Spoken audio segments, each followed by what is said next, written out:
galatooma kabajamoo Abdiisaa Gammada abbaa keenya Jeneraal Biraanuu Juulaa Taamaajoo Shumii keenya hundi keessa warra asitti argamtan xiqqoo emotional ta'e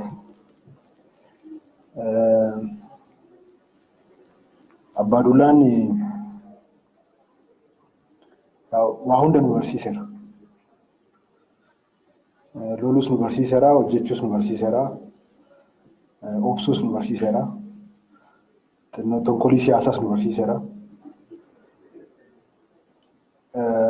Jalqaba gaafa namni yuunivarsiitiidhaa Abdiisaa bira nageessee biiroo keessatti namoota biroo faana nu dubbisanii xiqqoo ishee dargaggummaadhaan xiqqoo ishee anis baay'ee ni dubbadhee dhumarratti akkanumatti dubbachaa baatamoo dhuftee hojjetaa naan jedhan.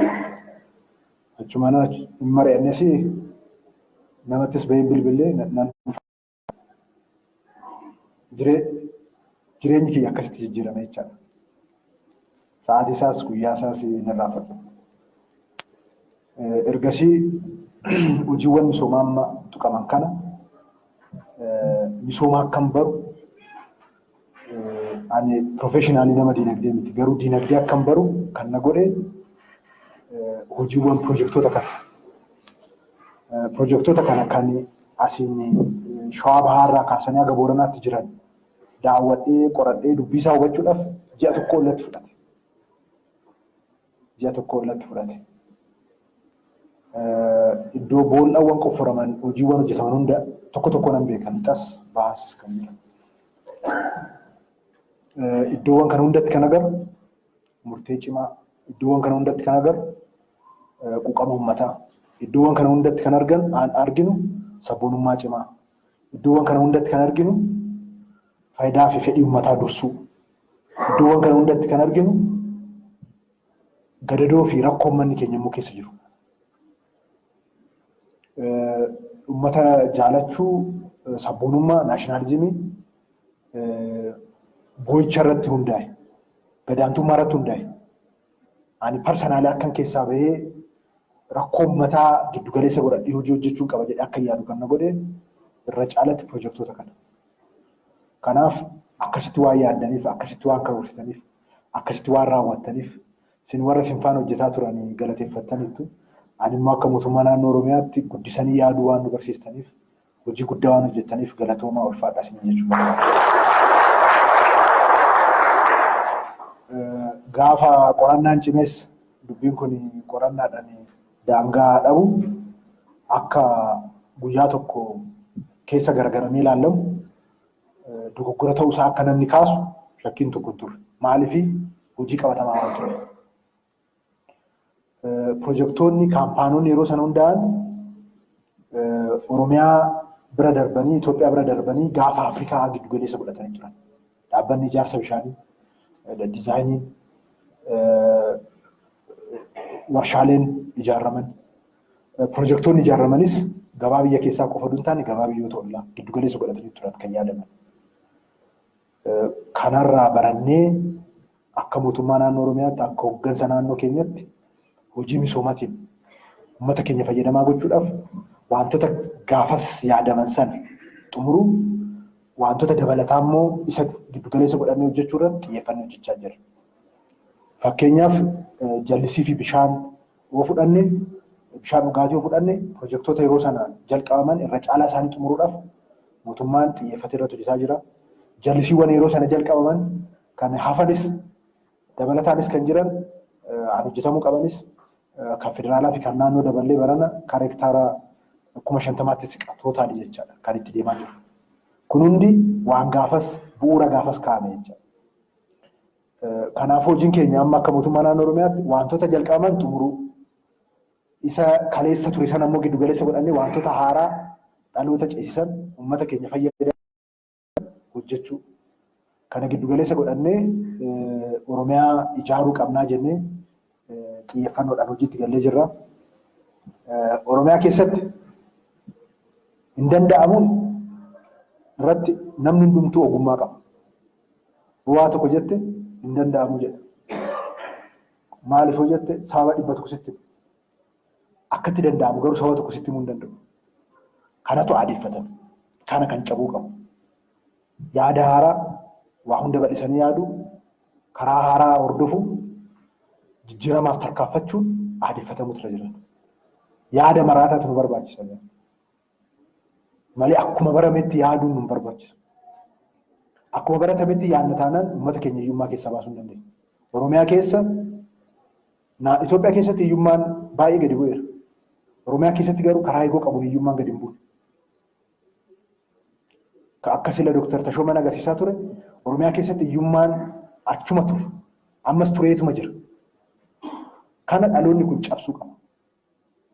Cabsee hiyyummaa karaa eegoo qabu hiiknee uummata keenya jiruuf jireenya isaa akka jijjiiramu goonee badhaadhinatti ceessuu nurra jiraata.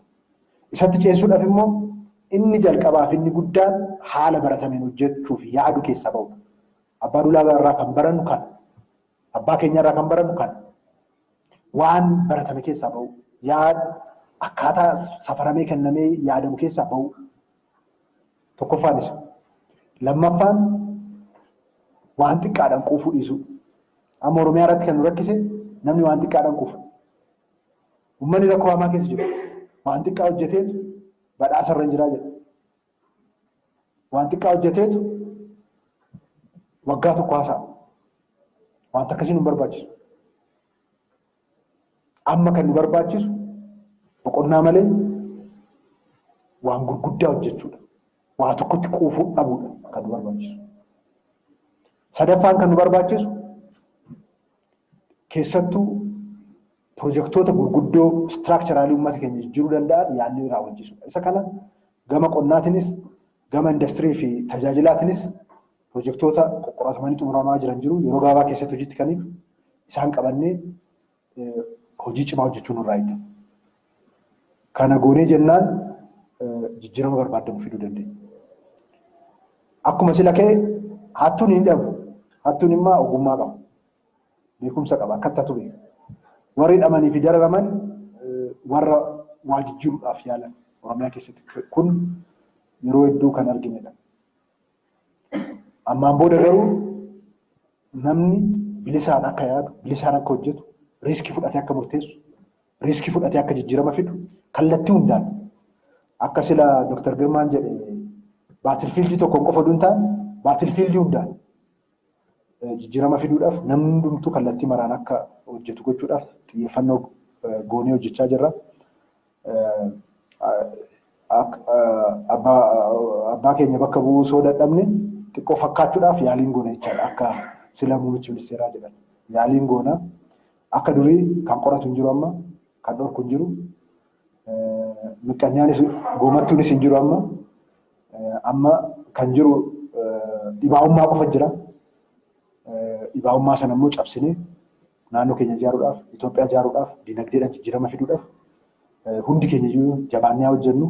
Kennaa nuu kenname kitaaba kana immoo fayyadamnee caasaan keenya sadarkaadhaan jiru dubbisee irraa hubatee baratee hojii isaa hunda keessatti galtee godhatee itti gargaaramutu irra jiraata. Waggaa tokko keessatti kitaaba 3 nuuf kennitanii jirtu. Adeemsa waggaa 60 nuuf kennitaniittu. Dibooraa nuuf kennitaniittu. Amma immoo kan gootota misoomaa nuuf kennitaniittu. Ammaan booda I think manni maxxansaa tokkos bannee jirra amma. Asumatti maxxansaa deemna. Waggaa waggaadhaan sadi dhufnaan baay'ee rakkoodha jechaadha. Kanaafuu ammas cimee barreessuun galtee akka dhalootaaf ta'u kennuun cimee itti fuutu irra jiraata. Hooggantoonni keenya rakkoon ifaatuun namni asifachi nama darbachuun yeroodhaaf waan gaarii hojjettan yeroo hunda waan gaarii hojjettan sun ragaa bahaa deemu. Kanaafuu kan xiyyeeffachuu qabnu maal hojjennee iddoo kam ashaaraan keenya jira jechuu irratti xiyyeeffachuu nurra jiraata. Sabboonummaan keenyas kan fuuldura jiraatu ammaan booda boo'ichaan miti, Oromoo boochisuudhaan miti, madaa Oromoo tuttuquudhaan miti. Diriirfatanii Oromoo waan boochisu qopheessanii boochisaa ooluu miti. Sabboonummaan keenya ammaan booda ifuu kan qabu akka sila abbaan keenya jedhan hojjechuudhaan jiruuf jireenya uummata keenya jijjiiruudhaan. Kana yoo goone qofadha uummanni keenya mataa ol qabatee deemuu kan danda'u. Kana yoo goone qofadha jiruuf jireenya uummata keenyaa jijjiiramuu kan danda'u. Kanaaf piroojeektoota isa kaleessaa sana giddu galeessa godhatan piroojeektoota gurguddoo akka mootummaa naannoo Oromiyaatti qabannee hojii keessa gallee jirra. Piroojeektoota jalqabaman sana immoo kan Obbo Abbaadulaan itti dadhabaa turan sana irra caalaa isaanii xumuraa jirra. Dooktar Girmaa faan, Obbo Dhaabaan faan warri kaanis irratti xiyyeeffatanii hojjechaa jiru. Xumuraa jirra. Piroojeektoota haaraas bal'inaan jalqabaat kan jirru. Kanaaf isa kaleessarra dhaabbannee gateettii isaanirra dhaabbannee karaa dheeraa deemuudhaaf uummata keenya jijjiiruudhaaf cimsinee hojjenna. Akkuma yeroo hunda jennu Oromiyaan ni ijaarraa, Itoophiyaa ni utubnaa, gaafa Afrikaa ni boqochiisna akkuma jennu kaampaanoota isaan jalqaban gaafa Afrikaa irratti damee isaanii babbanaat kan jiru isa sana cimsinee gaafa Afrikaattis gabaa jiru itti gargaaramnee Itoophiyaa keessas gabaa jiru gargaaramnee jiruuf jireenya uummata keenyaa hin jijjiirraa badhaadhina Oromiyaa keessatti mirkaneessina. Uummata keenya waggaa dheeraadhaaf gadadoo siyaasaa, gadadoo diinagdee, gadadoo hawaasummaa keessa jiraachaa ture. Gadadoo keessaa baasnee gama siyaasatiinis, gama diinagdeetiinis, gama hawaasummaatiinis badhaadhina keessa ni galchina. Akkuma kitaabicha irratti kaa'ame mul'ata ajjeesinii kunuunsi hambisi malee akkuma jedhame mul'anni hunduu mul'anni sunarra mul'ata hedduu dhalee jira. Mul'anni sunarra Itoophiyaa guutuu fudhatee jira. Addunyaa irrattis dheeratee deemaa jira. Kanaaf mul'ata haaraa qaban jijjiirama infinnaa kan jedhu kaasuudhaa fi kanaaf warra har'a jirrus boru waan dhaloota dhufutti akka isaanitti himuu dandeenyu. Haa qopheeffannuu isarratti haa yaaddoofnuu isin jechuun barbaada. Galatooma ulfaadha.